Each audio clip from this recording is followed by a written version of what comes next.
Halo hai, Sobat GP kembali hadir untuk menemani pagi kalian dengan update berita seputar Grand Prix dunia. Marc Marquez mendapat cemoohan dari para fans Italia usai berhasil memenangkan balapan di GP San Marino. Sebagaimana diketahui, hubungan antara Marc Marquez dan fans Italia memang bisa dibilang tidak akur. Hal ini terjadi lantaran perseteruan panjang antara dirinya dan legenda MotoGP Valentino Rossi. Ya, momen ini terjadi saat Marc dipanggil untuk menaiki podium teratas di Misano. Begitu keluar dari backstage, Marquez yang berselebrasi mendapat cemoohan dari para fans yang membanjiri area sekitar podium. Dan menariknya, di tengah suasana yang tegang itu, Pecco menunjukkan sikap dewasanya.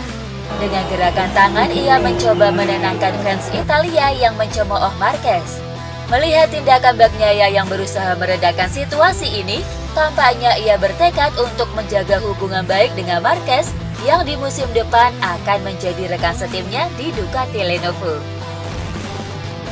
Marc Marquez mencetak sejarah baru usai berhasil memenangkan balapan utama di sirkuit Misano akhir pekan lalu.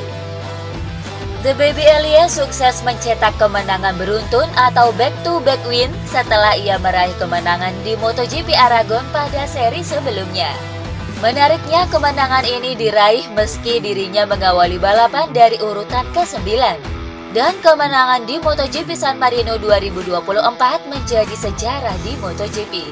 Sebelum kemenangan Marquez pada akhir pekan lalu, tidak ada pembalap yang bisa menang di Misano usai start di luar posisi 8. Marquez jadi pembalap pertama yang menang di Misano setelah start dari posisi ke-9. Dani Pedrosa memberi pujian untuk Marc Marquez yang berhasil memenangkan balapan di Misano akhir pekan lalu. Dani Pedrosa yang memberikan analisisnya saat siaran di DAZN mengaku terkesan dengan strategi dan aksi nekat yang dilakukan The Baby Alien. Lebih lanjut, ia menganggap bahwa Marc telah menemukan performa terbaiknya. Semua tim memperkirakan hujan, tetapi Marc adalah yang paling cerdas di trek.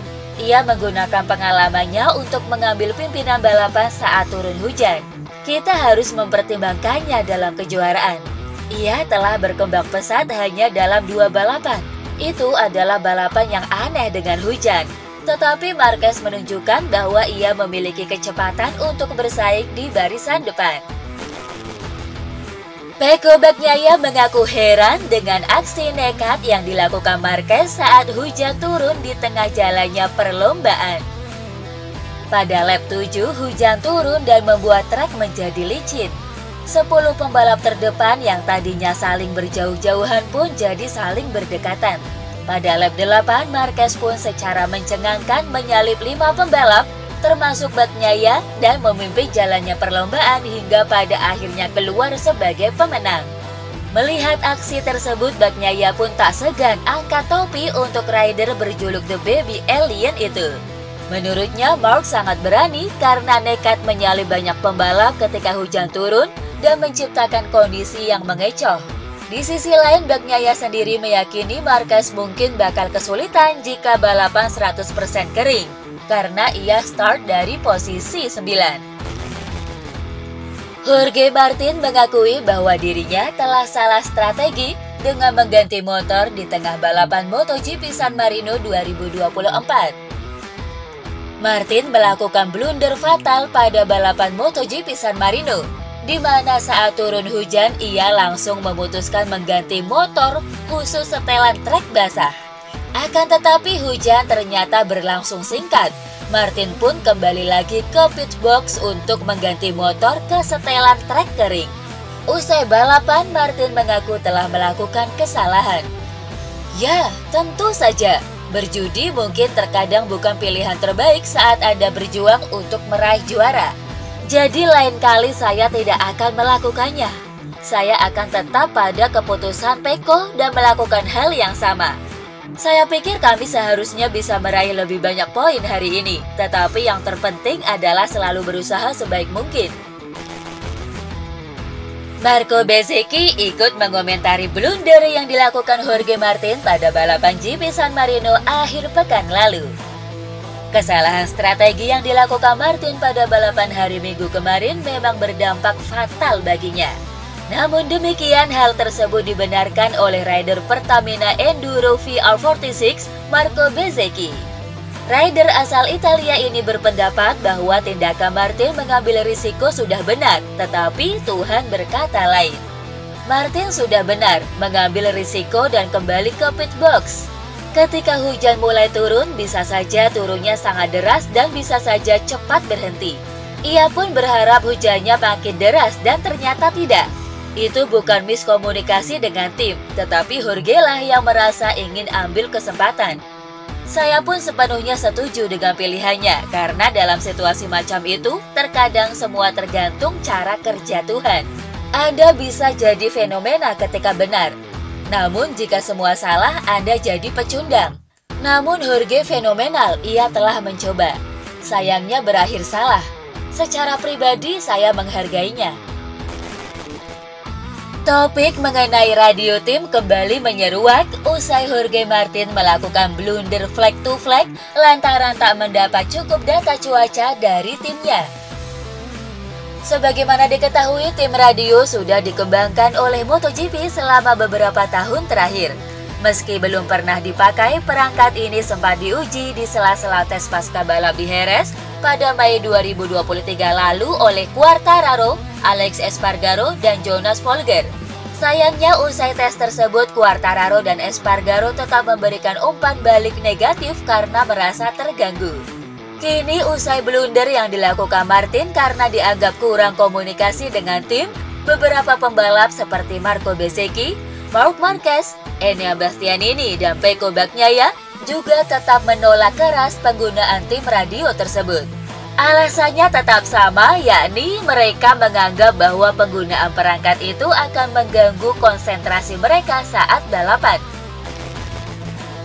Rider tim LCR Honda, Johann Zarco, dengan lantang menyebut bahwa proyek Honda RC23V 2024 adalah proyek gagal. Johann Zarco menjadi rider teratas Honda di GP San Marino meski hanya bisa finish di urutan ke-12. Menariknya, Zarco sendiri mengakui jika hasil ini juga diraih berkat turunnya hujan di pertengahan balapan. Ya, mengambil keuntungan dengan melambatnya para rider karena kondisi trek yang licin. Dilansir dari Crash, rider asal Prancis itu menilai bahwa motor Honda RC23V masih sangat jauh untuk bisa bersaing dengan motor pabrikan lain, khususnya saat cuaca kering. Di sisi lain, ia pun berharap agar Honda segera fokus ke pengembangan selanjutnya. Saya tahu kami akan mencoba hal-hal aerodinamis dan sasis di tes Misano, karena kami perlu mengubah banyak hal agar motornya kompetitif. Proyek saat ini, proyek 2024 ini sama sekali tidak berjalan. Maksud saya proyek ini tidak kompetitif, jadi kami perlu mencari cara lain untuk membuka peluang baru. Dalam usahanya untuk segera bangkit dari keterpurukan, pabrikan Honda memamerkan fairing baru di tes Misano. Pada fairing baru yang diuji coba oleh Zarco dan Luca Marini di hari pertama tes Misano itu, terlihat kini bagian samping fairing berubah total. Sayap tambahan di bagian fairing samping kini lebih memanjang ke bagian bawah fairing. Honda nampaknya ingin menambah ground effect, seperti yang dilakukan oleh Aprilia dan KTM dengan fairing baru ini. Tentunya hal ini dilakukan mengingat para rider mereka mengeluhkan masalah aero fairing motor yang tidak bekerja maksimal, sehingga motor Honda musim ini kepayahan dalam melibas tikungan. Prinsipal Williams Racing, James Fowles, mengungkapkan alasannya lebih memilih Carlos Sainz Jr. daripada Franco Colapinto untuk Formula One musim 2025. Tidak lama setelah perekrutan Sainz, Williams juga mendepak Logan Sargent dan menggantikannya dengan Franco Colapinto pada sisa musim 2024. Ketika ditanya mengenai alasannya memilih Sainz untuk pembalap reguler tahun 2025, James Fowles mengatakan bahwa dirinya juga mementingkan pengalaman. Colapinto memang muda dan potensial, tetapi belum berpengalaman layaknya Sainz.